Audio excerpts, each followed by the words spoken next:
welcome to Reality After Show. Today we're here talking about the challenge, just some off-season fun topics. I'm your host, Dan Montchal, joined as always by my ride or die, Alex Trias. And tonight, we have a special announcement because we have a third co-host. You've seen him on Big Brother. You've seen him on the challenge, Mr. Paulie Calafiore. Oh, how's it going, boys? I don't know if I'm qualified to talk about the challenge, but we'll see. We're going to find out. Yeah, I guess we will. You're a polarizing guy. We love having you on here. Yeah, people claim you are. Me experience polarizing. Is great.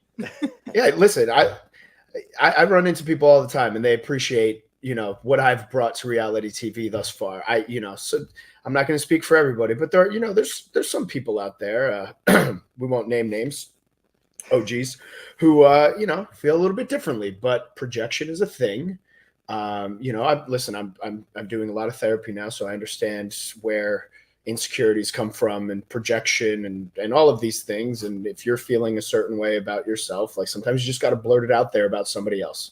I don't hate them for it. I really appreciate all of the love that I get, whether it's in a positive light or a negative light, because the engagement speaks for itself. Period. What a start, Dan. This is a new era, folks. For those who aren't aware, Paulie will be joining us here moving forward. Hence why this episode is called The Prelude. We are gearing up for Challenge 40, and what better way to gear up for Challenge 40 than to really look back and do some rankings. Rankings are in right now, and we're going to bring in some Mount Rushmore talk. We'll see if there's some controversy there. Dan was giving me some very bad takes before the podcast. So Dan, I can't wait to hear these.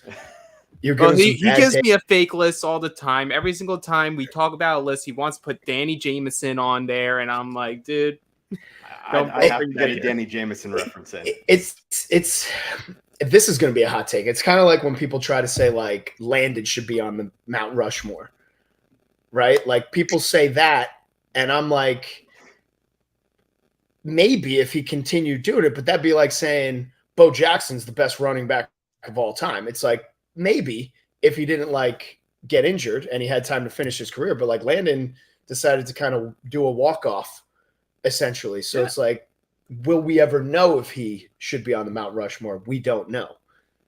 Yeah, absolutely. But how can you put him there? Dan was literally, before you got on here, Paulie, and for those who don't know, we were talking to shit for the past 10 minutes before we got live. Dan was telling me about how, hey, if you don't put Landon on the list, everyone gets big mad about it, but I'm not putting him on my list. I'm like, yeah, I'm not either. He only has 4 seasons under his belt. Reddit, Twitter they just lose their minds. They think, all right, because it's just like every time they do a list of who do you want to see come back, it's always Landon and Evelyn. Guess what? The two of them are never coming back. It's not happening. Just accept it and move on.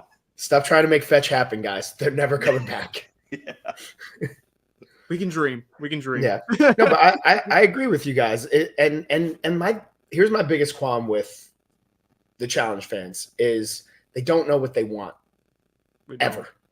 Right? Like I see it in spurts, like after USA 2, people will just be like, dude, if he was just going to come back and be nice and make amends with Johnny Bananas, he should have never came back. It's like, you guys remember how many times you tried to cancel me on the 3 seasons that I did, on social media? And they go back and forth of like, bring the physical eliminations back. We're so sick and tired of seeing these carnival games. Like you had Rachel and Cara in an elimination together and they threw darts at each other, the 2 most powerful, arguably women of all time. That's not a prelude to who's on my female Mount Rushmore, by the way, or maybe it is. But then, like on the other side of things, they'll be like, "It's not a sport. It's an entertainment show," and it's like, it's kind of a little bit of both. Yeah, it's 100% both, and you're absolutely right because one of the things that was out there, I don't know, for the past 5-10 years has been about, well, you got to get these vets off because when they just dominate the show, and it's the same people that are winning over and over again. And then we got season 39 where there were none of those vets. And everyone hated it. And look who won, and look who didn't get asked to be put on the next season. I mean, guys, Emmanuel. I mean, He was really nice when I met him, but I mean, give us something, buddy. Like anything, you know what I mean? Or maybe, I don't know. Like apparently he like went through like 7 women on that season, you wouldn't and know. like just you would never know. You know, like he was trying to be secretive about it. He should have just walked out of the rooms and was like, banged another one. Yeah, it's like that's what we want. What we want the people, like if there's one thing challenge fans do know, it's like you want someone who, no matter if you like them or not, is going to bring entertainment, but also like bring a competitive nature to it. It's why you were good for the show when you entered the scene. It's like you came in and you went against the grain. You were entertaining and you backed it up. Thank you. And I have to make an announcement, you know, for people. Like when I was about to come on for the first, I was supposed to be on Vendettas, and I blew up my ankle before I was supposed to take off. So they put me on Final Reckoning, and before I leave, like my dad and my brother, you know, who had watched the show for years. I never actually watched the show. I just told the vets that because I thought that they would then think that they could manipulate me. When realistically, I just kind of watched all of the seasons condensed, like the week leading up to, or the 2 weeks leading up to departure. And then I just got there and I was like, oh, if I just tell the vets that like I'm a huge fan of the show and I love them and stuff, like they're going to look at me like, oh, let me manipulate this kid. And lo and behold, that's exactly like what they did. So sorry, I lied, guys. And, you know, sat there and took it when you guys would be like, super fan this, super fan that. I'm like, oh, yeah. Ooh, whoops. But it worked. But the last thing my brother and father said to me was like, dude, this is how the vets run the game. This is what they do. Like, it's the same thing every season. They target this, target that, and do that. I witnessed that. Final Reckoning. And then after that, I said, no, something needs to change. I don't want the vets to run the game. I want to run the game. And like, all of the fans were just like, something has to be done. Production needs to step in. These people can't be going home early and they can't be going home first. And then it's like, all right, well, you got 4 years of dog shit out of the cast. And now here you are. And I'm just going to say it. Like, you know, you guys are trying to turn the show into something that the OGs can do very easily, you know, and not get injured. And it's like, there's retirement ages in sports for a reason. I always felt like All Stars was the retirement home for challengers, especially like people that you still want to see and people that are still entertaining. Like put them there. But when are they gonna let go? When are they gonna pass the torch? And like I'm so sick and tired of the, well, we have to be there because we're entertaining and the new people aren't. It's like fair. I'll give them that for the past 4 years, but when there were entertaining new people, all they did was cry about it. Like on Final Reckoning, on War of the Worlds 1, on War of the Worlds 2, all they did was cry about it and like be up in arms. Like it's so, these people are so out, so offensive, so this, so that. And it's like, do you even remember remotely what you guys were like back in the day? You're very lucky social media did not exist when you were on TV. It's a different world now. Oh, absolutely. Sometimes I'll go back, watch some clips of the old stuff, and I'm just like, oh, wow. This would not fly today. This wouldn't fly at all. And maybe that's part of, like, you know, production has to be on top of that, be a little more like, hey, we're not going to show this, we're not going to show that. But it's like, it's different times, and you have to roll with it or move to the side. Do you guys ever feel like the OGs rest on what their past reputation was, right? So like they kind of come into the shows now like, I don't need to, you know, be like that because everybody knows that I am that. And like if I act a certain way, people are just going to accept it because that's what my reputation was. Whereas like the new people, you know, like we've seen it, you know, people are up and down about like Nerys. Some people love her, some people hate her, but she brings it. She's authentic. And like, that was kind of similar with me in the beginning. It's like, some people hated me, some people loved me, but I brought it every single time. You know, like we saw the fluctuation with Olivia, loved on her first season, hated on her second season. You know, Kyland is kind of having that arc up. Horacio has that arc up. Is there going to be a fall from grace?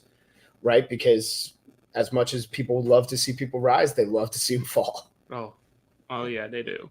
No, Dan, go ahead. I was going to say, I 100% think that there's a lot of people that they ride on what they used to do. I mean, everybody loves him. This isn't anything to bash him, but his last 2 seasons he was on, what did CT really do other than win? Like, good on him. He showed up and he won, but you wouldn't say that he was necessarily entertaining in Double Agents or Spies, Lies, Allies. It was a much more toned down version of what we expected. You get little glimpses every once in a while, like the one night at the club where he was feeling a little bit and puffing his chest out against Fessy. But for the most part, it was really just, oh, we just accept it because it's CT. We've known him forever. He wasn't doing anything that was typical CT stuff.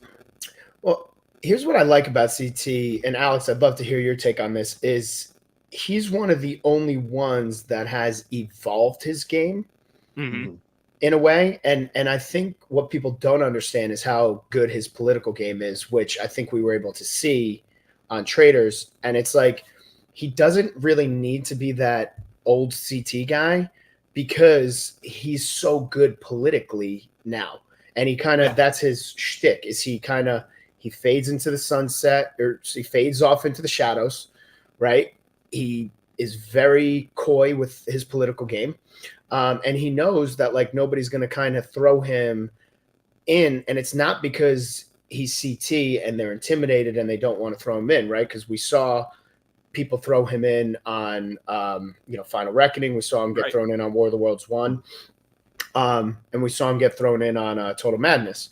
So it's not that as much as it is he is very personable and he knows how to be very friendly. And like everybody genuinely like loves him on the show. Like from that standpoint, whereas I feel like Johnny and Wes, they've really stuck to their shtick since the beginning, and either it works for him or it doesn't. But like CT's kind of like evolved over the years. Like he realized like that guy wasn't going to work in today's game, And I think Wes and Johnny have started to realize that now. Like when I first was there, like Final Reckoning, War of the Worlds 1, War of the Worlds 2, like Johnny and Wes were Johnny and Wes of old times, right? When I came back, I'm like, oh my God, Johnny and Wes are completely different. Like they've switched their game up. Yeah, absolutely. Yeah, because like at that point in time, Wes is just coming back from a break, coming War of the Worlds. So he's like, I need to be full West mode. This is what people know me as. This is what I gotta do. This is what either kills me or wins me the game. So this is what I'm doing. Johnny, we all know. Johnny is like half player, and as he says, half production. He's doing what he thinks is the bits that work that allow the train to keep flowing. CT, 100% agree with you. Like first half of his career is straight intimidation, anger, fuel that allows him to go forward. With maturity, with life, he's been able to be like more toned down, and by being toned down, he still gets to have the aura of CT while being that personable guy that everyone's just like, yeah, let's just keep Uncle CT around. Yeah. He's good people. I'm not putting him at risk. So with that being said, then because CT is definitely on my Mount Rushmore. And I feel like Johnny's solidified himself enough to be there, which I never thought I'd say that. But he's there. And then to me, I think the goat of goats is Jordan. Like I won't think hear complaints with Dan. Yeah, I think he takes it hands down, just because his wins come at a time where how are you pulling off these wins? They're not all team wins, and you're playing at a time period where everybody knows who you are, and you don't have the old age thing. Like Jordan's, I think he's 33 or 34, so he's still young enough for people to kind of not look at him and be like, oh yeah, we'll let him get to the end because he's old and we might be able to beat him. Like, no, he comes in being like, yeah, so I wake up every morning and I swim 7 miles and I run 20 miles and, I bike like 100 miles. And everybody's like, wow, that's so crazy. Yeah. And that's it. I think when you start talking the Mount Rushmore guys, I think that's the perfect place to start, because I feel like you're the top 3, your Bananas, CT, and Jordan. I think they're locks. I don't know how anyone makes an argument that has any idea what they're talking about that doesn't have those three in. The only really interesting talking point when it comes to the guy side is who's number 4. Alex, who's number 4?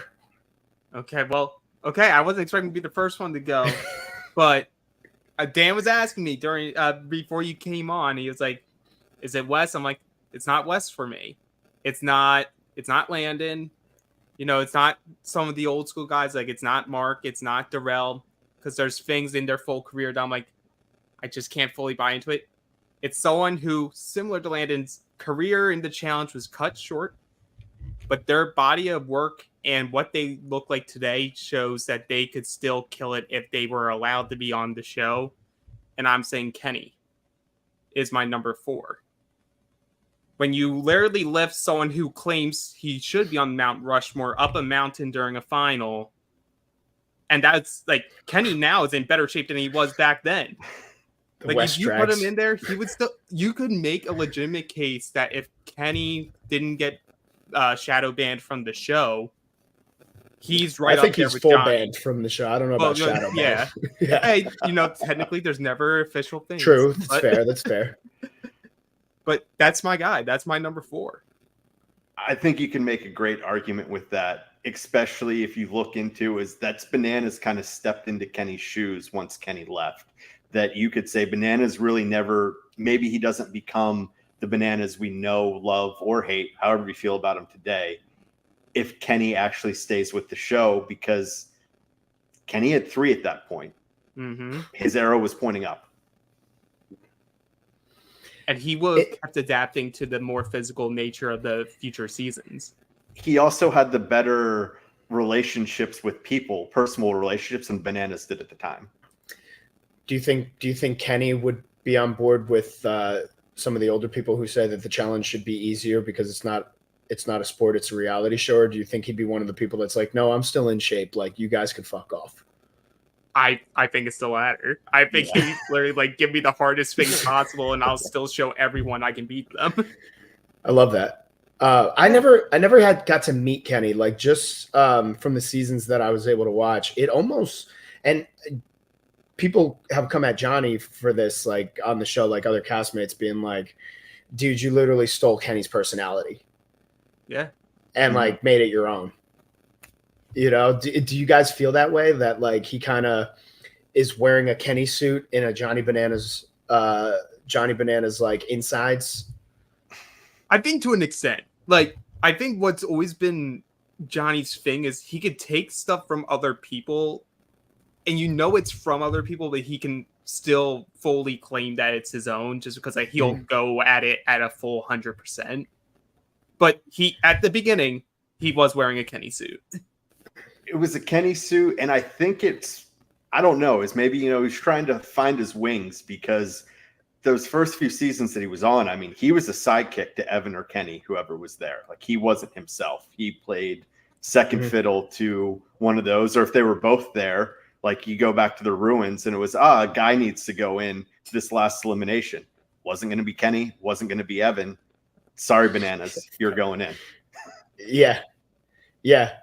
And I also think that a lot of people say that because, doesn't Johnny have like some New York City roots or like New York roots? Or has he just been Cali? Because I could have swore that like him and Cat. He had some Northeast roots, went to Penn State, but then became more Cali. And I think now he's like, Florida now? Yeah, I think he's back and forth between Florida and Cali, but I think the reason why people think that he stole Kenny's persona is because a New York accent's a New York accent. True. Yeah. True. I feel like my face is frozen. You can't fake it. Your face is frozen. Nice. It's a good face. It's a good face to be frozen too. I'm looking at it. As long as the audio's working. Audio's working perfect. Audio's fine. Great. All right. Wait, so Dan, I got it after I have not been told about the hot takes, but we've all established that Landon's not on the list. But I would love to hear who your 4th is on the guy's side.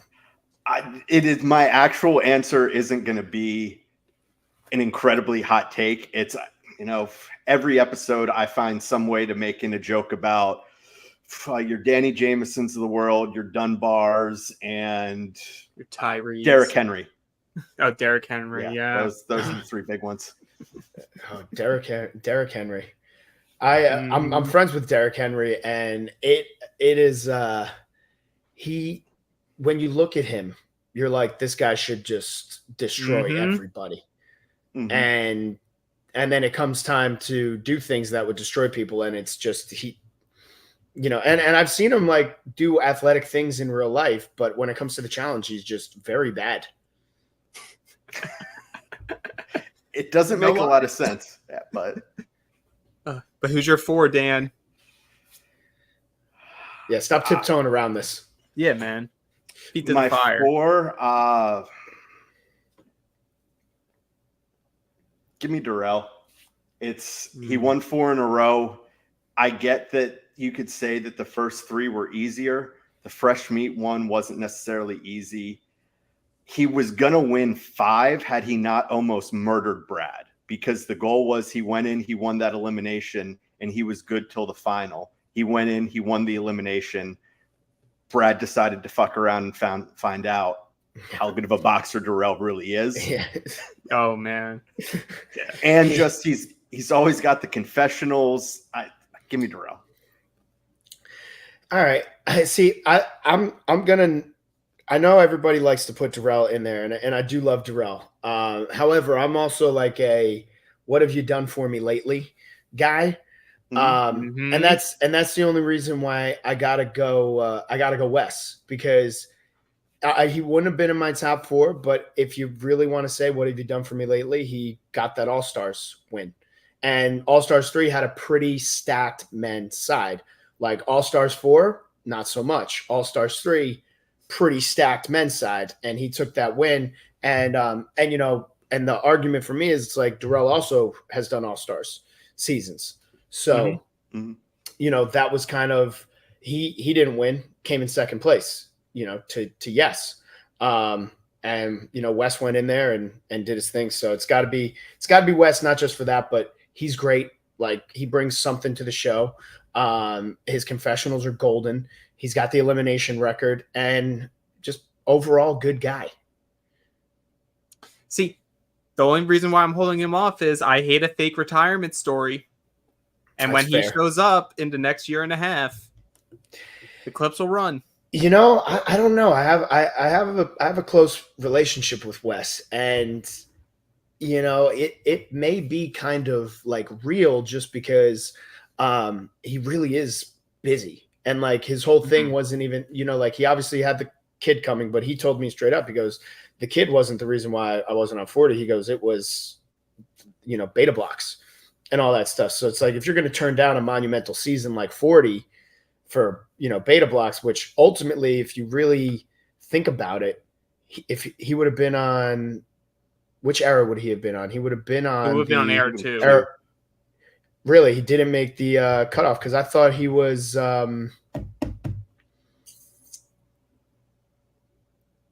Yeah, I guess he would have been on era 2, but that would have just solidified probably one of the greatest teams of all time. Oh, like when you look at era 2 right now, like on paper, they're the best team that has ever been assembled. And that's with not being able to have Wes, Kenny, and Evan in era 2 with Ajani and who would, I guess Nehemiah would stay there. Yeah. Stacked team. All right, let's see. Speaking about stacked, the female side of the Mount Rushmore, I kind of feel like is always a little bit more up in the air in terms of who to pick, right? Because you don't have any of the women who have just like absolutely ran away with it, with the amount of titles that like Johnny, CT, and Jordan have at this point. Correct. Yeah. Their careers were always like a lot shorter back in the day, so it's now more about like, this is your aura. Like, what did you bring when you were there, and your like, what did your strengths overpower everything else? So I feel like across the board, I may be speaking for everyone, but I feel we all have Kara on our 4, right? I feel like you have to. Yeah. Like when you get to a spot where she, at a point right before her break, was literally the face of the show on all the billboards in Times Square. Yep. It's solidified. It's set in stone. Yeah, and I and I'm not even being biased on this because, you know, if she wasn't, I would say it, but like I think she's actually the best of all time for the combination of the amount of wins, the elimination wins, the daily wins, and what she's done for the show. Like, to me, when people talk about who really moved the needle forward of the show, right? Like what really took it from that early stage and made it the challenge that everybody really knows and loves. Everybody, you know, talks about like the Derek Kays and Mark Longs and all that stuff. But in my opinion, it was Johnny, West, CT, right? You can argue any Evan and Kenny if like they do whatever. On the men's side, they pushed it forward. Okay. And then on the female side, it was Laurel. It was, you know, I mean, say what you will about her, but Camilo had a hand in that. Cara Maria had a hand in that. And I feel like, and I feel like that's where Cara over time has pulled herself away from everybody else, like the rest of the pack of like now when you think of the challenge, people are like Johnny, Wes, CT, Jordan, and Cara Maria. And like, those are like the big 5 names. She's had the staying power on the women's side, unlike anyone else who's had it over the course of the 40 seasons. There's been others that have had it for a 5 to 7 season run, but no one quite like what she did, where she was on it almost every season for 15 seasons straight. She was making the finals almost every time she was on the show, if not winning.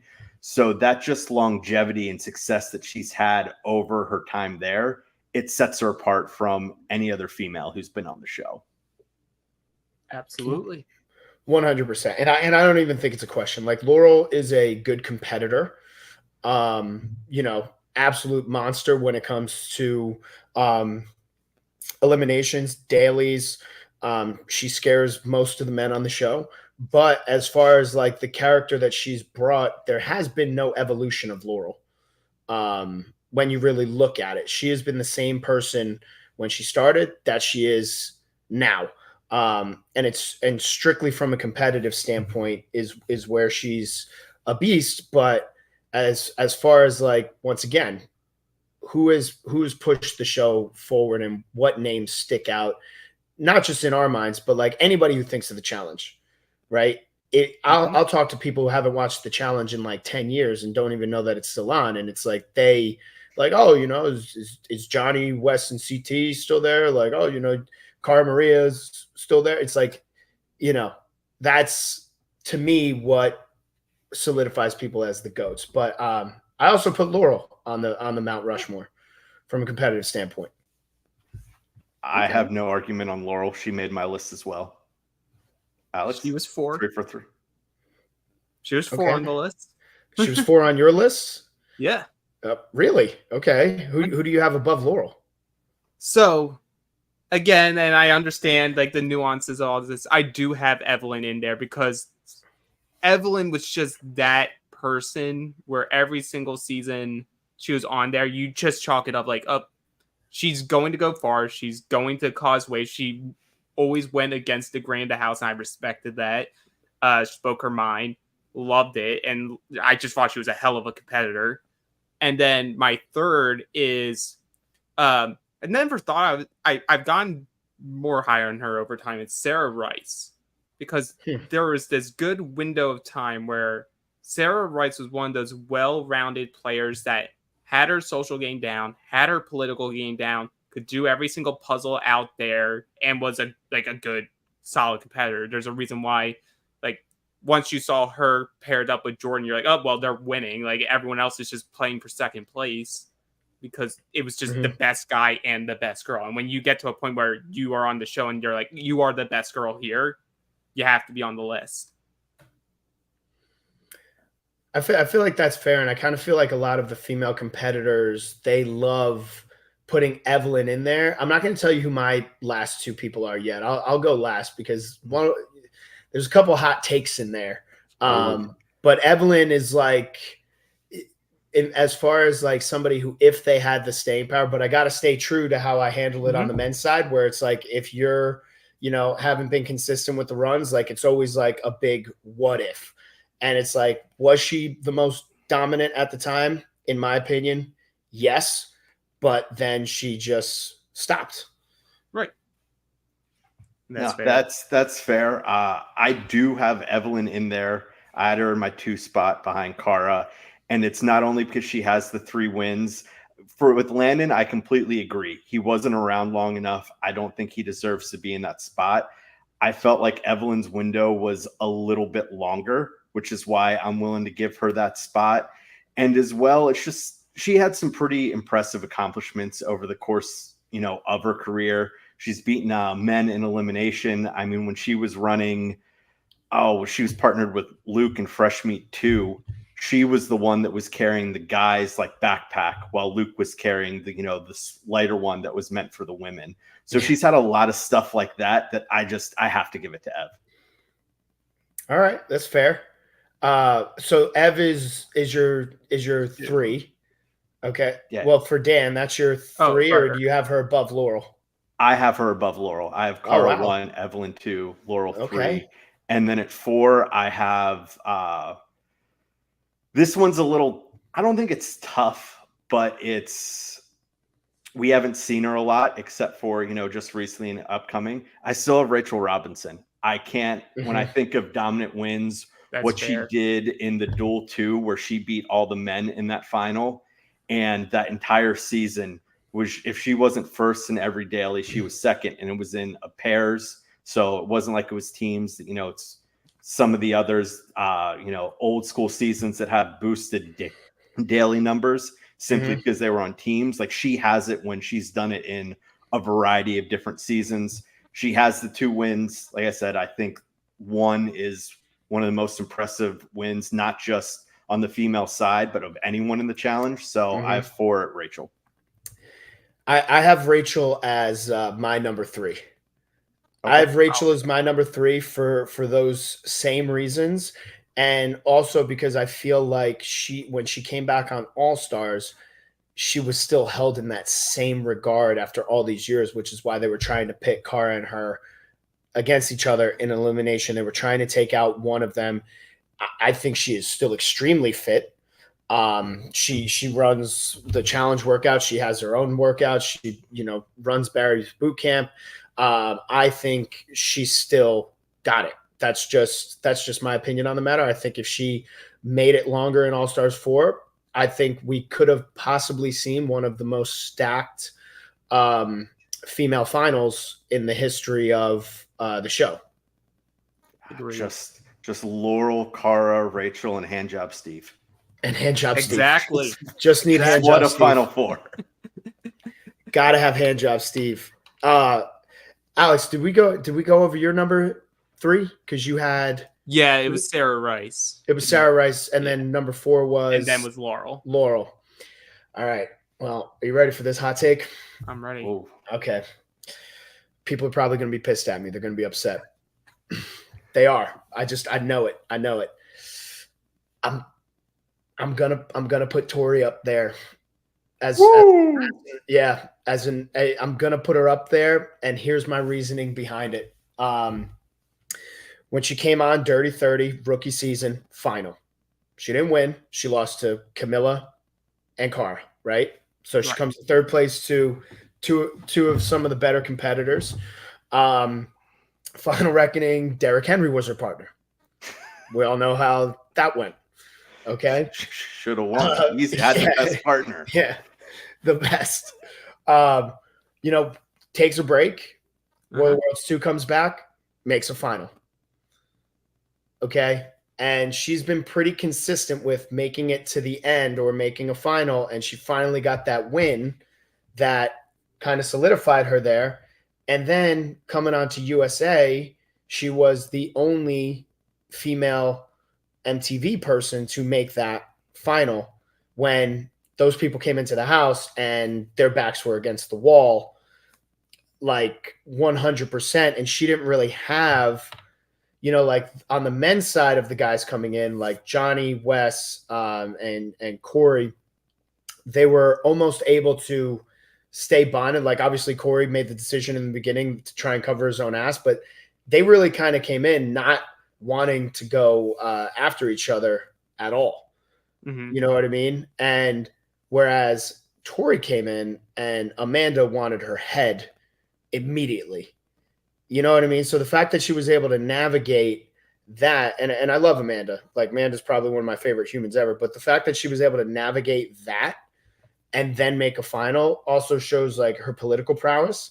And, she's not a slouch when it comes to eliminations, and she's not a slouch when it comes to being a competitor. She holds a lot. And I'm saying this from a person who's seen her in the game. She holds a lot of people are intimidated by her. And I think that that's the mark of somebody that should be up in there in the Mount Rushmore conversation. And I think when her time's over,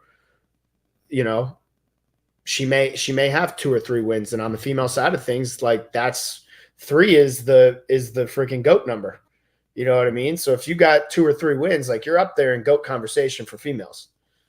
Absolutely. It's not like it's a hot take in the sense. I get what you mean. Like it's a hot take in the sense of she's so polarizing that people will either be like, yes, you're so right, she should be higher, or she shouldn't be anywhere near the list because vacation alliance, all that. But like you have to sort of give her credit for that. Like she literally now has like a whole era based off the fact that her political game going not just from in the show but outside the show insulates her before she even steps foot in there. And that's not including like what you said of just people being intimidated to go up against her.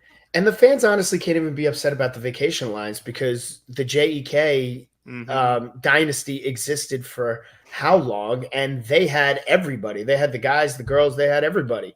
They were just the ringleaders, and nobody wanted to go against them, and nobody turned their back on them because they knew if I'm with these guys, I'm going to make it at least to the halfway point, and I'm going to get my TV time, and I'm going to get my paycheck.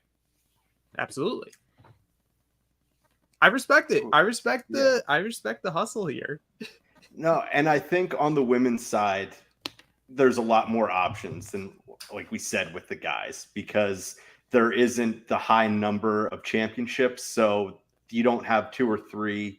I guess with Cara, you have one person that has to be there. But I think outside of that, you could make different arguments for 7 or 8 people for those final 3 spots. Yeah, absolutely. I agree. So I think the harder conversation is going to be talking about the top 3 seasons. Yes, yeah. I had difficulties narrowing that down. Is it fair to say that seasons 35 through 39 are off the table? Yes. Okay. So yeah. Okay. All right. So we could at least, take those off the table. Just like I think you could take off, I mean, for me, like seasons 1 through 10, like they're off. I think season 1 through 10 also off the table. So we're basically going from seasons 11 to 34. Absolutely. Yeah, 100%. Okay. My number 1 was easy for me just because of my time period that I entered the show. So I binged a bunch of seasons. Then I got into it. My second season watching live, Free Agents is my number 1. Gives me every single thing that I ever wanted in a season. Like you get high stakes. You have dumb decisions made. You have a really fun, hard final. Like it gave me everything I wanted. I can't argue with that. I have Free Agents number 2. Is it because Jordan doesn't win the elimination? No, like I said, I clearly, if you've been listening, everyone knows how much I love Jordan. I say he's who I take over everyone else.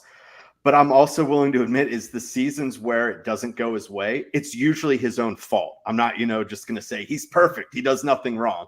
Like, no, the seasons that don't go his way, it's normally his fault. Even some of the seasons that he wins, he makes the road a lot tougher on him because of how he is and his own actions. Oh, without a doubt. But I think that's what makes But- him more entertaining yeah. is that like when he pulls something off, you're like, he made it in spite of this.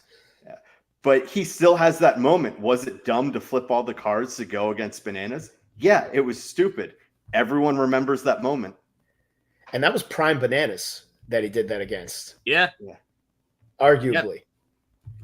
Yeah. At that point in time, nobody was hotter. Just like win streak. Yeah, he at that point in time, like Johnny Bananas was he's still the guy, but like he was like He was the challenge because CT had only had one win at that point. Wes was taking some time off. Like he was the challenge at free agent. Yeah, he carried the show for a handful of seasons, especially when Kenny and Evan were gone, and to do that against someone like Bananas who was also having a win streak, not just in the finals, but like it's not like he was a slouch in eliminations at that point too. Like everybody likes to point to the Bananas backpack moment, but that was like the guy's done over. I think he's close to 40 eliminations total. I think it might be over. Like That's a lot, yeah. he's been thrown in probably the most amount of eliminations out of any challenger of all time. Mm-hmm. Carr's up there too, but I think free agents for me, I have that as number 3. Okay. 1, 2, and 3. 1, 2, and 3. Okay, Yeah, let's get someone else's number 1. See, mine's going to be a hot take. Mine's a hot take, so I don't know if I should do my number 1 here. No, I think we need to hear it. Yeah, I mean, number 1 for me is War of the Worlds 1. That's fair. It's a great season. And it's a great season. And it's not because I was, on it as much as it because I think because I did Final Reckoning and then I did War of the Worlds 1, and all of the OGs after Final Reckoning were just like dogging Final Reckoning and just like, this isn't what the real show is. This isn't what it is. Like, you guys wouldn't last. It's like kind of like the meme, like you wouldn't last a day in the asylum I grew up in, right? Right. So then we get War of the Worlds 1 and Justin Booth's back, and he was just like, all right, well, guess the fun time's over because I'm about to show you guys exactly what it's all about. And like when you think of some of the most iconic seasons, usually, he's the guy behind the scenes that was the showrunner there, and he just came out of the gate swinging. I mean, I think the cast was like super stacked from a vet side. Even like the early vets, that were there. And then from the rookie side, probably the strongest rookie class that has ever been on the show. And it was an all-out bloodbath, an all-out war. That house was absolute chaos. The location was chaos. The people who have done the final, and now Cara Maria is one of those people who she's seen a lot of finals, has said that it's one of the hardest finals, or if not the hardest final she's ever done in challenge history. So I think it has all the components that I think that season, more so than any other season in the era 4, let's call it, time period, has captured everything that the challenge stood for in terms of physical competition.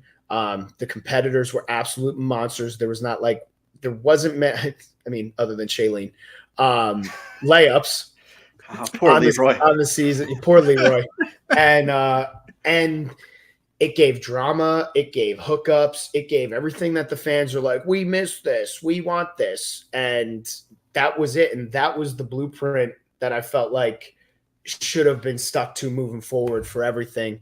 And I think, I don't know where it got lost, but I'm thinking we're back on track with 40. I'll just say that.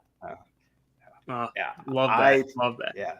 I don't have War of the Worlds 1 on my list, but of my honorable mentions, I have 1 and 2 right there. I love both of those seasons a ton. Like, I think they're phenomenal for people. Like, anytime where it will happen to be on something's playing, and like because I work from home a lot, and so I'll have stuff on in the background, and sometimes, the challenge just auto plays. And if it's the War of the Worlds one, I'm like, oh, I haven't paid attention to work in 15 minutes because I got drawn.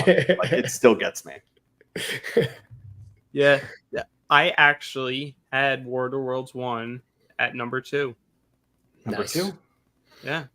It's like there's nothing more that I can add to what Paulie said there. It's like it was, I thought at the time, a very important season to have. It also goes to show to the challenge fans, like, don't take for granted a good rookie class. Because when you start saying someone's boring or not good enough, and then they stop showing up and we get what we get, we could have had other people. Yeah, when you have some up and coming people that you start saying, should never be cast on the show again, and then you don't get those people for X amount of years, then that also happens. I mean, like, I felt like there was a ball dropped, okay? Because after War of the Worlds 1 and War of the Worlds 2, you had the arc of the house being split down the middle that you could have wrote out for the next 3 or 4 seasons of how was the dynamic going to change, right? Like, because majority of us were cast on Total Madness, and then things happened.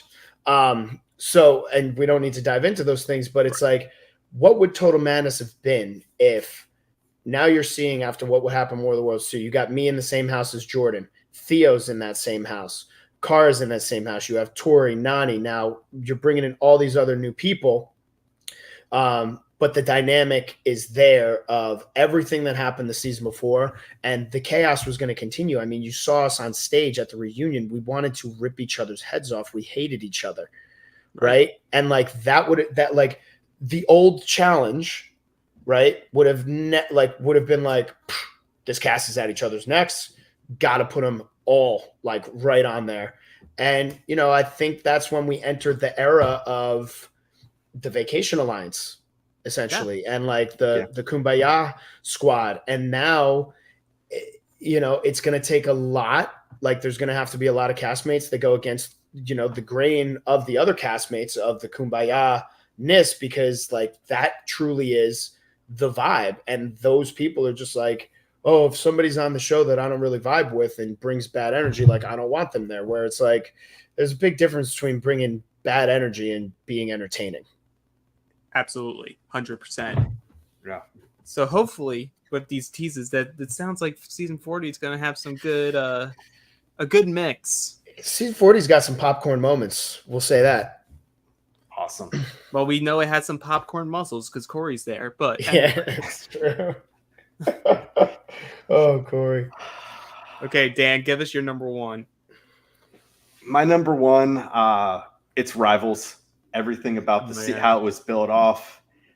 I think it's great. I love the pairing. I think that's really when the challenge, I don't want to say that it had it figured out the most, but you could argue everything was going well. We didn't have 37 episode seasons. They were 10 episodes. Of course, came with a smaller cast. The pairing of, we're going to pit these two people that hate each other. That's going to be your partner for the season. It launched into X's and a lot of good ideas for them. I thought the casting for Rivals, everyone who's there, is great. You have the beginning of, the CT rehabilitation story, because he's not angry CT anymore. And it's CT against the JEK, alliance. Evelyn's, it's her last season there. Paula Walnuts finally gets a win. This is where Kara really kind of breaks out of her shell, and we see the whole roller coaster ride that to this day, I guess, is still going on between Kara and Laurel. So I just think Rivals has everything. It's my honorable mention. It got pushed down for a hot take or a hotter take that I put in at number 3. But Rivals and X's back to back is what got me hooked onto the show.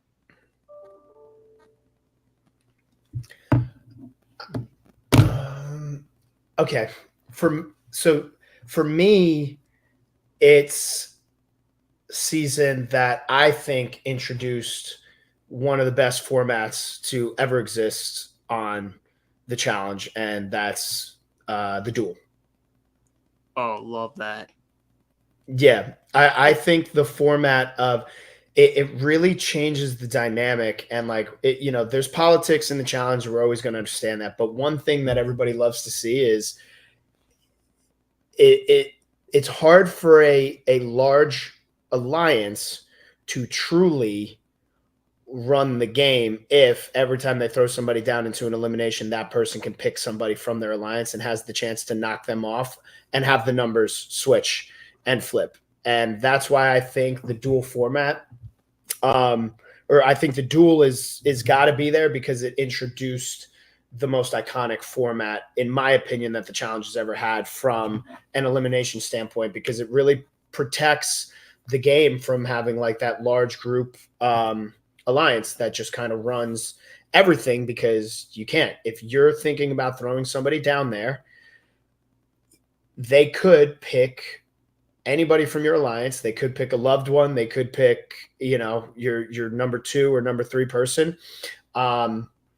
And they could be gone. So you really have to factor that in. And that's why I think War of the Worlds 1 was amazing, because,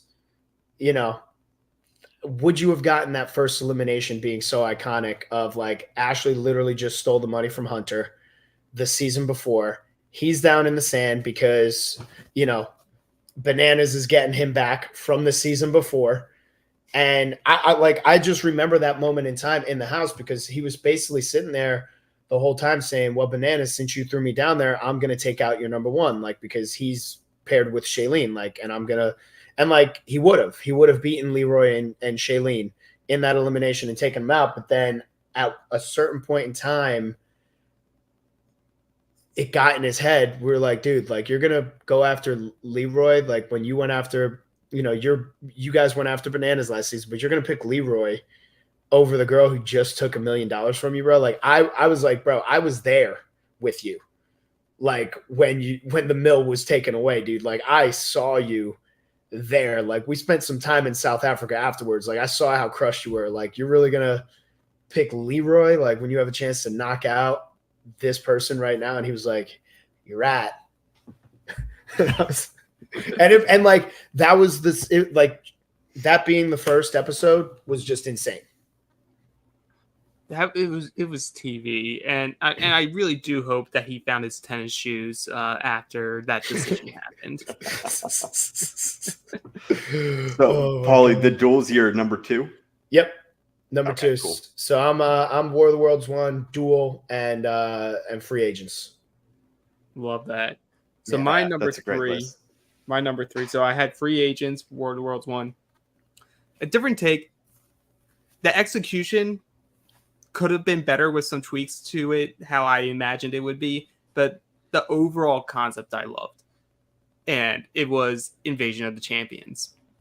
It's a controversial take, I feel, but I loved it. I loved the comeback of Darrell there, and you get some killer eliminations, especially amongst the champs when they go head to head with each other. That the champs eliminations were all the clips. Like Darrell's eliminations against basically anyone that season was like appointment television. You needed to watch it happen. You also get a CT win after another comeback. You have the first Ashley win as well, which raises her up in the stats, as well as the faction of the Lavender Ladies, which is an important alliance in the terms of causing friction in future seasons. So that's why Invasion of the Champions is my number 3. Did Darrell break Zach's wrist in a pole wrestle on Invasion of the Champions? Is that the season he did that? Yep. Yes. Yeah. Okay. He just, I don't want to say beat. He did beat up Zach pretty bad in pole wrestle. Then he beat Bananas in Balls In. Yep. And then it was the not so fast where CT. He lost it not so fast because CT's just made a maze. He broke the challenge. Yeah. Which, when you're CT, you're going to do that. No, and you also had another killer elimination between Cara and Laurel. Yep, I was just gonna say that. I was just gonna say, even on the female side, the only thing that I hated about Invasion was the fact that it was, they made it so that like the new people coming in were able to kind of be like, yeah, fuck the champs. And they stuck to their guns, but it was like, yeah, fuck the champs. And it's like, the champs have to go against each other in eliminations. And the contenders, so to speak, had to go against each other in elimination. And even in like, I remember watching like the one King of the Hill style, the one King of the Hill style daily. And I'm like, the vets are outnumbered and these kids are sitting there smoking them, but like talking shit when they clearly are outnumbering the vets. So like, of course they're going to win this. Like, why are they so fucking happy about this? And then it's like, oh, and then they don't have to go into elimination against them. Like the vets have to go that into was the one part. That's my only qualm with Invasion. I 100% agree. That was my one qualm. Despite getting some killer eliminations, specifically from champ side, I think the non-champs needed to have eliminations against the champions to really like prove their mettle. Like be like, yeah, this is why we're here. I just beat Darrell in elimination. Like, yeah, I don't think anyone was beating Darrell in elimination that season. Darrell, that was probably his last truly great season. He came in as man on a mission, going into every elimination. I agree. That was his last like goated season that had everybody know like this is Darrell. I'm a little shocked that like for about 40 minutes my face has been frozen and I've been trying to get it unfrozen this whole time. This is unbelievable. Like that's the face that we're gonna have. Don't worry, folks. We'll have it fixed for the next podcast. But, Dan, how about you finish us off? Give us your third. Number 3. Well, I think it's appropriate that we have the title of this episode, Prelude, and I said at number 1 I have Rivals because I have Fresh Meat 2. I love everything it is about Fresh Meat 2. Everyone forgets because they think now, looking back on it, but like, oh no, it was Bananas and Wes that hated each other. This is where you could say that Bananas kind of stole Kenny's, he's wearing his suit because it was Wes and Kenny that hated each other. It was this season that set up really the concept for Rivals, for how much they hated each other. Because in the season prior on the island, Kenny literally hooked up with Wes's ex-fiance on the show. And this is the first time where they're all there. And Wes does what Wes does well in the beginning. He gathered all the numbers, gathered the rookies, and said, hey, we're going to go after them. And I think Kenny's line was something like, this is how you dismantle an entire alliance, a book by Mr. Beautiful. And that's what Kenny did. Now, he was greatly aided by the fact that he had Laurel as a partner, and they were just a cheat code in every elimination or every daily. But everything about that season was phenomenal. And then starting it off with the one thing that I miss, it had a phenomenal intro and song leading us right into each episode. I miss it. I think I saw somebody actually post about that recently, and they dove into it, where I think Kenny and Laurel won like the first 4 out of the 5 dailies when like everybody wanted them out. Yeah, they went into the first elimination and won, and then I think they won the next like 5 or 6. And how with that season was if you won, you got to put someone up on the block, and then it was a house vote to see who else was going up on the block. And they had a good, solid kind of like number 2 because it was Jillian and Pete that kept going in and winning a bunch of these eliminations that kept taking numbers from Wes's side until it was like the Ryans and the Jens of the world flipped to Kenny's side and then pitted, Wesson against Evelyn and with Evelyn, Danny Jamieson, and it was Landon's last win. So do you think that if what happens with Kenny never happens, that Kenny and Wes are the greatest rivalry of all time, or do you think it still becomes Johnny and Wes? I think if Kenny stays around, there was deep hatred.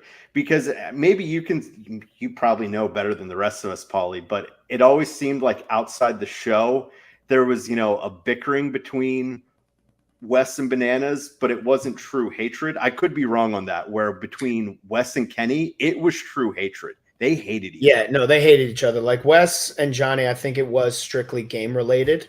I do think that they got along outside of the show, at least from a cordial standpoint. but I do feel like Kenny and Wes like hated each other to the point where they probably would want to fist fight each other back during that time period. Well, because you even left it with, like Rivals is, I feel like everyone left Rivals where they were close, and best friends with their partner at the time. And Kenny's essentially walking off being like, fuck this kid. He's a loser. Yeah.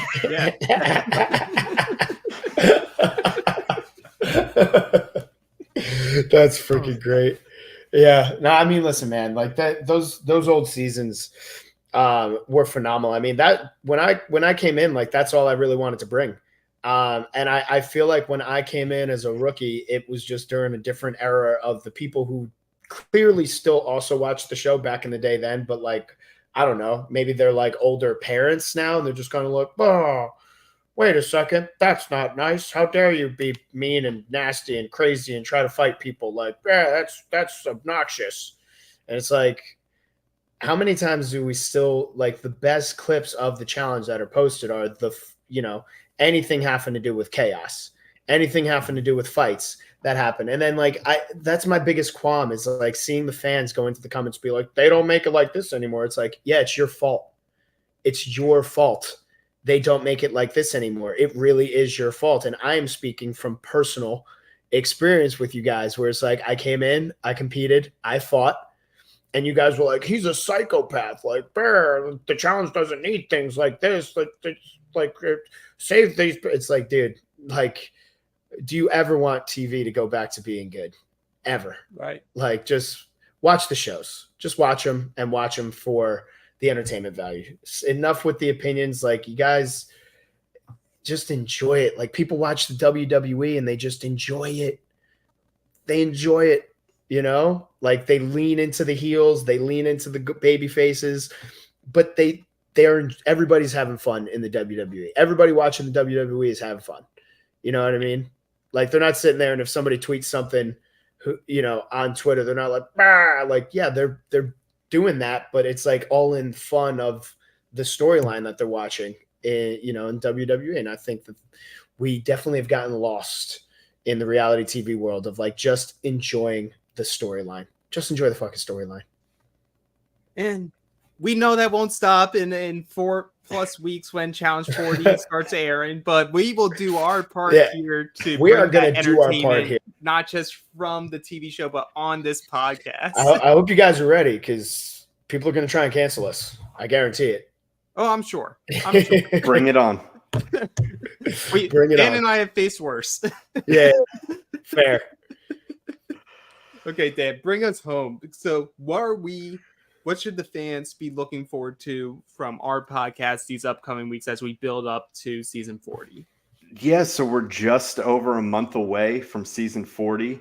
I guess it would be 5 weeks from today is when it's supposed to air. So what we're going to do the next 4 weeks leading up to it is we're going to do a breakdown of each era. So starting next week, we'll do a breakdown of era 1. It'll be, myself, Alex, and Paulie every single week. We're going to keep the same time slot. So it's going to be Wednesdays at 10 p.m. Eastern. You can expect us, and we're going to start breaking down the cast leading up to this great season of season 40 that's coming, starting with era 1 next week. And you're definitely going to expect some hot takes here, guys. You're not going to like everything we say. All right. Hey, if everyone liked it, it'd be boring. It's fair. Yeah, that's true. And Paulie, is there anything you need to plug before we sign off? Guys, watch season 40. It's going to be amazing. All right, August 14th. It's like the people that are there, the dynamic that's there, everything that goes on. You're going to absolutely love it. It's going to give that feel. And listen to our podcast because it's going to be dope. Absolutely. Alex, any last thoughts? Hey, support the Reality After Show. If you want to support us the best way to do it is become a patron at Reality After Show or our realitypatron.com. Sign up for a month. If you don't like it, Johnny will give you your money back. We don't hold hostages here. And we have a ton of content coming up. We have a Big Brother podcast coming up with Saree Fields and her son Jared, who both played last season. We have Reality Queens hosted by Rachel and Jen Hoffman. We have Survivor Talk with Matt Bischoff and Johnny Fairplay and a lot more. So stay tuned. Keep joining every week here. We're going to bring the hot takes. We're going to have a fun time. Until next time, yeah, we're out. We're out, baby.